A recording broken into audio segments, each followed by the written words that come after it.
నమస్తే అండి అశోక్ గారు. సార్ ఇప్పుడు దిగజారండి దిగజారండి దిగజారుతూనే ఉండండి అని చెప్పేసి పవన్ కళ్యాణ్ మీద తాజాగా ప్రకాష్ రాజు చేసిన వ్యాఖ్యలు మీరు చూసే ఉంటారు, వినే ఉంటారు కదా. అంటే ఈ ఉపా చట్టం రావణ అరెస్టు మీద ప్రకాష్ రాజు అనే వ్యక్తి చాలా బాధపడిపోతున్నాడు. అక్రమ అరెస్టులు అవన్నీ అని చెప్పేసి ప్రజాస్వామ్యాన్ని జనసేన పార్టీ జనసేన అధ్యక్షులు కూనీ చేస్తున్నారనేది ఆయన భావన. నిజంగా మీరు దిగజారిపోతున్నారని మీకు అనిపించట్లేదా? వాస్తవానికి ప్రకాష్ రాజ్ అనే ఒక వ్యక్తి పెయిడ్ ఆర్టిస్ట్. వైఎస్ఆర్సీపీ అధినేత జగన్మోహన్ రెడ్డి గారు ఏదైతే ఆడమంటాడో అది ఆడే వ్యక్తి. అలానే ఆయన కేవలం ఒక హిందుత్వాన్ని, సనాతన ధర్మాన్ని టార్గెట్ చేయాలనే ఒక ఉద్దేశం తప్ప, ఆ సనాతన ధర్మాన్ని కించపరచాలనే ఒక ఉద్దేశం తప్ప, పవన్ కళ్యాణ్ గారిని విమర్శించాలనే ఒక ఉద్దేశం తప్ప రాష్ట్ర అభివృద్ధి కానీ లేకపోతే దేశ అభివృద్ధి కానీ కోరుకునే వ్యక్తి కాదు ఈ ప్రకాష్ రాజు. అలానే ఒక ఉపా చట్టం అనేది ఒక కక్షపూరితంగా పెట్టిన చట్టం కాదు అది. లేదా పవన్ కళ్యాణ్ గారిని దూషించాడు రావణ్ అనే వ్యక్తి అందుకని పెట్టిన చట్టం కాదు అది. కసబ్ కూడా మానవ హక్కులు ఉంటాయని చెప్పి ఉగ్రవాదుల్ని వెనకేసుకొచ్చే విధంగా మాట్లాడిన వ్యక్తి రావణ్. అలానే ఒక నక్సలైట్ అయిన హిడ్మా చనిపోతే వందలాది మంది హిడ్మాలు పుట్టుకొస్తారని నక్సలిజాన్ని ప్రోత్సహించే విధంగా మాట్లాడిన వ్యక్తి రావణ్. అలానే హిందూ దేవుళ్ళైనటువంటి రాముణ్ణి కానీ, కృష్ణుణ్ణి కానీ, ద్రౌపదిని కానీ, సీతాదేవిని కానీ ప్రతి ఒక్కరిని కూడా ఉద్దేశపూర్వకంగా దూషించిన వ్యక్తి రావణ్. అలాంటి వ్యక్తిపై దేశ సమగ్రతను దృష్టిలో ఉంచుకొని దేశ సమగ్రతని దెబ్బతీసే విధంగా, ప్రజాస్వామ్యాన్ని కూనీ చేసే విధంగా మాట్లాడిన రావణ్పై ఉపా చట్టాలే ఉంటాయి. ఎందుకంటే రావణ్ ఏమి దేశం కోసం పోరాడిన వ్యక్తి కాదు, లేదా దేశ నాయకుల్ని వెనకేసుకొచ్చి మాట్లాడిన వ్యక్తి కాదు. కేవలం సనాతన ధర్మాన్ని టార్గెట్ చేయాలి, నక్సలిజాన్ని ప్రోత్సహించాలి, ఉగ్రవాదాన్ని సపోర్ట్ చేయాలనే వ్యక్తికి మన దేశంలో పడే శిక్షే ఉపాశిక్ష. అంటే గతంలో కూడా చాలామంది మాట్లాడారు, ఒక యూట్యూబర్కి ఈ ఉపా చట్టాన్ని వర్తింపచేయడం ఏంటి, చాలామంది నక్సలైట్లు ఉన్నారు కదా వాళ్ళ మీద ప్రయోగించకుండా ఇతని మీద ఒక సామాన్యమైన యూట్యూబర్ మీద ప్రయోగించడం ఏంటి అన్నట్టుగా కూడా కొన్ని ప్రశ్నలు అయితే తలెత్తుతున్నాయి. దీనికి మీరేం చెప్తారు? సాధారణ యూట్యూబర్ అంటే ఇప్పుడు ఫర్ ఎగ్జాంపుల్ మీరున్నారు, ప్రజా సమస్యల గురించి లేకపోతే ప్రజలు ఎదుర్కొంటున్న సమస్యల గురించి, ప్రభుత్వాల పనితీరు గురించి మీరు ఫోకస్ చేస్తూ ఉంటారు. మంచి అనేదే ప్రజెంటేషన్ ఇస్తారు. ఎందుకంటే ఇప్పుడున్న జనరేషన్లో సోషల్ మీడియా అనేది అత్యంత ప్రభావితం అయిపోయింది.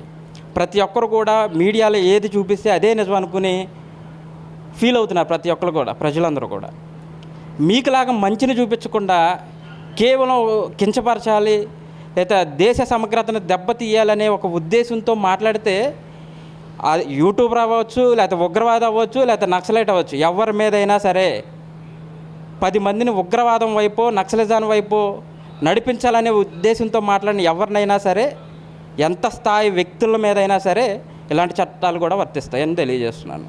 తాజాగా సుగాలి ప్రీతి ఇష్యూ కూడా తెర మీదకి రావడం, ఆ కుటుంబానికి మొట్టమొదటిగా న్యాయం చేస్తానన్న పవన్ కళ్యాణ్ అనే వ్యక్తి ఆ కుటుంబాన్ని అధికారంలోకి వచ్చినాక నిలువున నడి రోడ్డు మీద వదిలేశారు. అంటే తన రాజకీయ అవసరాల కోసమే ఆ సుగాలి ప్రీతి ఇష్యూని టేకప్ చేశాడు, వదిలేశాడనేది వైఎస్ఆర్సీపీ ప్రధాన ఆరోపణ. దాన్ని దృష్టిలో ఉంచుకొని ఆమె కూడా ఒక పార్టీ అండర్లో ఉండి కళ్యాణ్ గారి మీద గన్నవరం పిఎస్లో కేసు పెట్టిన పరిస్థితి. దీనికి మీరేం చెప్తారు? వాస్తవానికి సుగాలి ప్రీతి విషయం 2017లో కర్నూలులో జరిగింది. ఈ విషయం 2017లో జరిగిన వెంటనే ఈ ప్రపంచానికి ఆ కేసు గురించి కూడా ఎవరికి తెలియదు.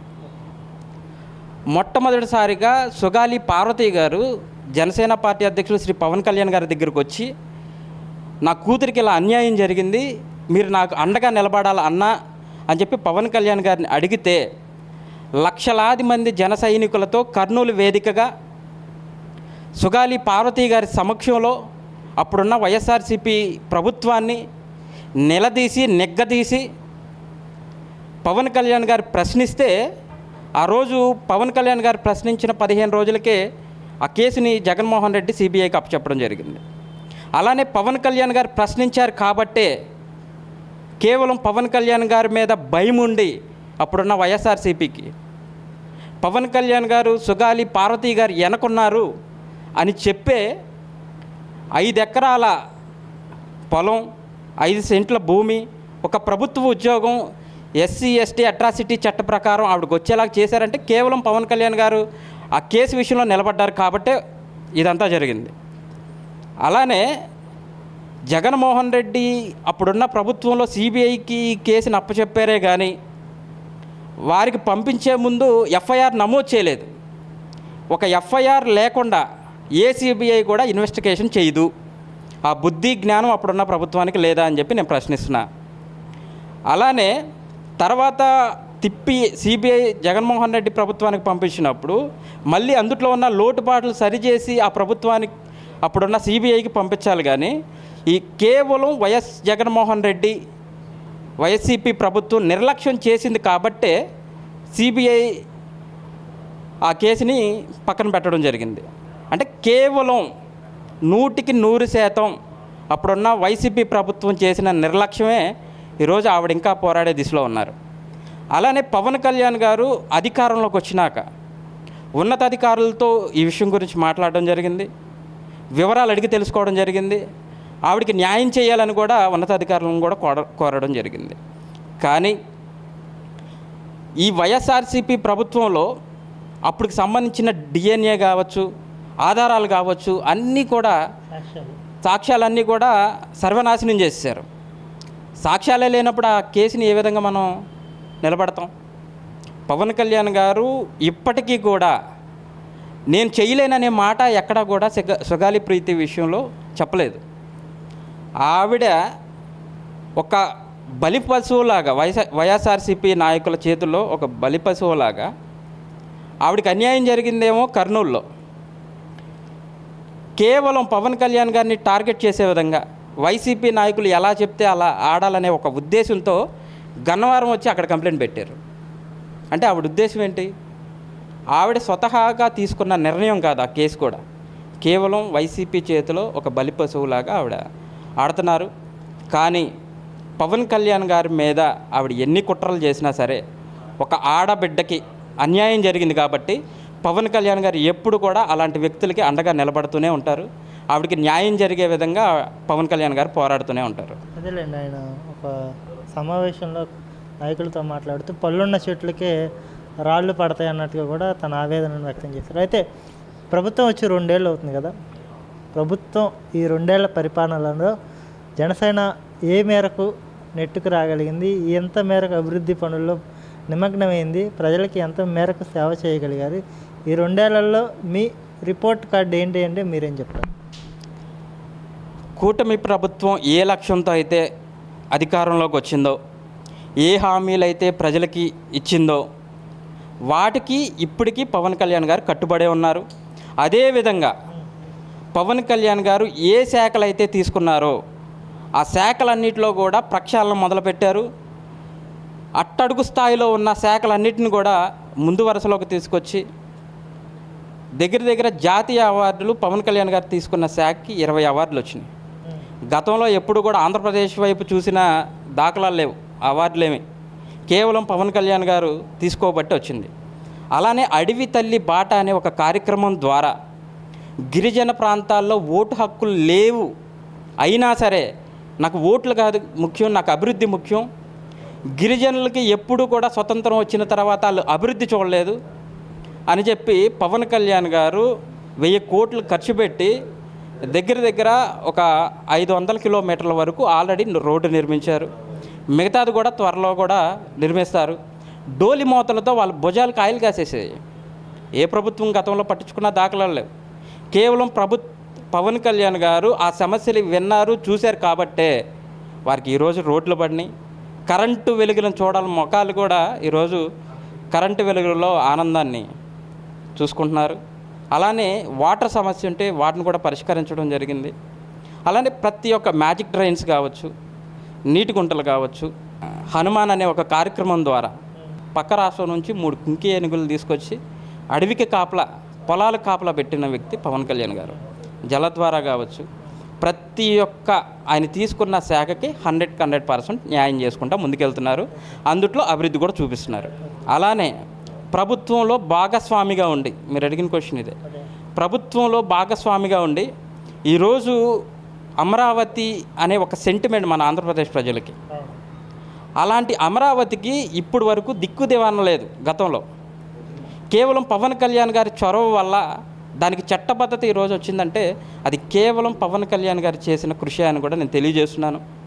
అలానే రాజధాని రావాలి, రాజధాని ఒకచోటే ఉండాలి. జగన్ లాగా అప్పుడు ప్రతిపక్షంలో ఉన్నప్పుడు అమరావతి రాజధాని, నా ఇల్లు ఇక్కడే అమరావతిలో ఉందని చెప్పారు.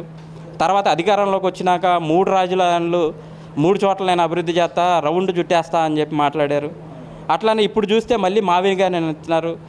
నెక్స్ట్ ఇయర్ చూడండి, ఇంకో మాట తీసుకురాకపోతే మళ్ళీ ఇదే సమక్షంలో నన్ను కూడా అడగమని నేను తెలియజేస్తున్నాను. ఖచ్చితంగా 100%. 3 మాటలు మార్చినోడు ఇంకో మాట మార్చడానికి గ్యారంటీ ఏంటి? తప్పలేదు. అంటే మావిగన్ నిజంగా జగన్ ప్రస్తావించిన అంశంలో మావిగన్ అంటే అటు మచిలీపట్నం, ఇటు విజయవాడ, గుంటూరు 3 ప్రాంతాలను సమానంగా అభివృద్ధి చేసుకుంటే ఇదే రాజధానిగా పునర్నిర్మాణం అవుతుంది తప్ప ఎక్కడో ఏమీ లేని ప్రాంతంలో కొత్తగా రైల్వే స్టేషన్, కొత్తగా ఎయిర్పోర్ట్ అని, కొత్తగా అభివృద్ధి అని మళ్ళీ అక్కడ కొత్తగా పెట్టుబడి పెట్టాల్సినంత అవసరం ఇంత ఆల్రెడీ ఇంత ఎస్టాబ్లిష్ అయ్యి ఇంత డెవలప్మెంట్ అయింది కదా, మళ్ళీ కొత్త అంశాన్ని మీరు కొత్తగా ఏమీ లేని చోట మళ్ళీ మసిబూసి మారేడుకాయ చేయడం, అమరావతి అనే ఒక పదాన్ని అడ్డం పెట్టుకొని అనేది ఆయన స్టాండ్ కదా.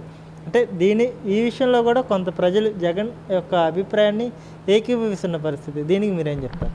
ప్రజలెవరూ కూడా జగన్మోహన్ రెడ్డి మాటకి ఏకీభించిన దాఖలాలు లేవు. ఎందుకంటే యూట్యూబ్లో చూడొచ్చు, యూట్యూబ్లో పేడ్ ఆర్టిస్టులు అందరూ కూడా దాన్ని వచ్చి కామెంట్ చేయడం, లేకపోతే రాజధాని నిర్మాణం జరగకుండా ఉండి అనేక కుట్రలు జరుగుతున్నాయని కూడా పేడ్ ఆర్టిస్టులు అందరూ చెప్తారు. కానీ వాస్తవానికి జగన్మోహన్ రెడ్డి రోజుకు ఒక స్టాండ్ తీసుకొచ్చేస్తున్నాడు. అప్పుడు అమరావతిని సమర్థించాడు, తర్వాత 3 రాజధానులు అన్నాడు, ఈరోజు మావిగన్ అంటున్నాడు. అంటే ఇలాంటి నిలకడ లేని వ్యక్తి, రాష్ట్రం అభివృద్ధి కోరుకోని వ్యక్తి, ప్రజలకు ఉపాధి కలగకూడదని ఆశించే వ్యక్తి. ఈయన కాన్సెప్ట్ మెయిన్గా ఏంటంటే ఆంధ్రప్రదేశ్కి వచ్చే పెట్టుబడులన్నింటినీ కూడా, పెట్టుబడిదారులందరినీ కూడా బెదిరిచ్చేసేయాలి, రాజధానిలో ఎటువంటి పెట్టుబడులు రాకూడదనే జగన్ మెయిన్ ఉద్దేశం.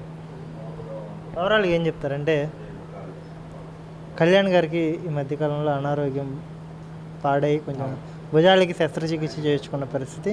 అంటే మళ్ళీ తిరిగి నేను ప్రజాక్షేత్రంలోకి వస్తాను, పూర్తి స్థాయిలో మొత్తం నా ఆరోగ్యాన్ని అంతా కూడా ప్రొటెక్ట్ చేసుకుని అన్నట్టుగా చెప్పారు కదా. మీ నాయకుడిగా కళ్యాణ్ గారు మున్ముందు ఎలాంటి పర్ఫార్మెన్స్ చేయనున్నారు? అంటే మీ ఎక్స్పెక్టేషన్ ప్రకారం మళ్ళీ క్షేత్రస్థాయిలోకి ప్రజల్లోకి వెళ్తారా అంటే ఏం చెప్తారు?